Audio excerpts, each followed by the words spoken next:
महोदया, मैं यह कहना चाहता हूं कि आप देश की स्थिति पर विचार कीजिए, देश की आबादी पर विचार कीजिए और सचमुच में यदि आप कृषि में कोई रुचि रखना चाहते हैं तो देश के किसानों की यह स्थिति नहीं हो सकती।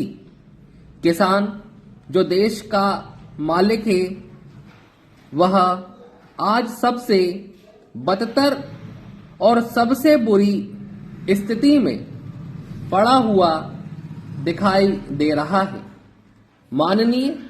मैं माननीय कृषि मंत्री जी को बधाई देता हूं कि उन्होंने किसान की पैदावार के दाम बढ़ाए। मेरा निवेदन यह है कि अप्रैल और मई के महीने में जब हम यहाँ बैठे हुए हैं, किसान को इस समय दो काम करने पड़ते हैं। एक काम तो खेतों में गेहूं काटने का और बाद में उसको मशीन पर डालकर गेहूं निकालने का है। दूसरा काम यह है कि गन्ने के खेतों में फसल अभी तक पड़ी हुई है, उसको काटकर मिलों के गेट पर ले जाना पड़ता है। गर्मी के दिनों का यह काम नहीं है, यह काम सर्दी का है। इसीलिए मेरा निवेदन है कि गेहूं की कटाई और गन्ने की सप्लाई के कामों को अलग अलग समय पर करवा दें।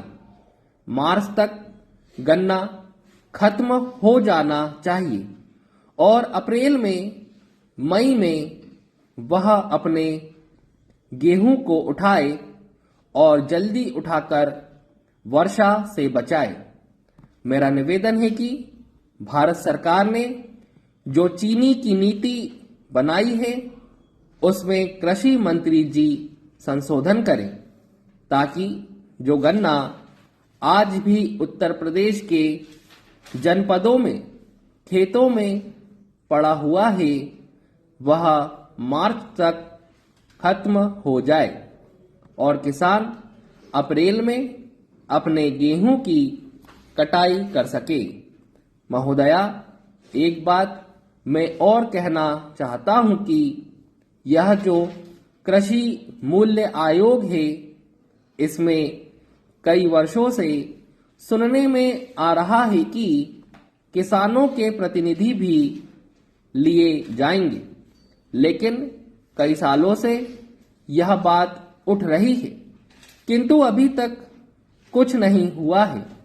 मैं आशा करता हूं कि माननीय कृषि मंत्री जी जो अब नए मंत्री बने हैं वह किसानों की समस्याओं को अच्छी तरह से समझते हैं तो वह किसानों के प्रतिनिधियों को इस आयोग में शामिल करेंगे ताकि किसानों के उत्पाद का मूल्य तय करने में वह अधिकारियों के साथ बैठकर उन्हें समझा सके।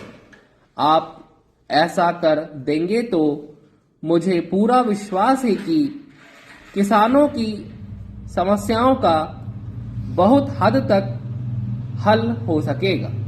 महोदया, सदन के माननीय सदस्यों का मैं आभार प्रकट करता हूं जिन्होंने किसानों की समस्याओं के लिए अपने मूल्यवान और आदर्शवादी सुझाव रखे।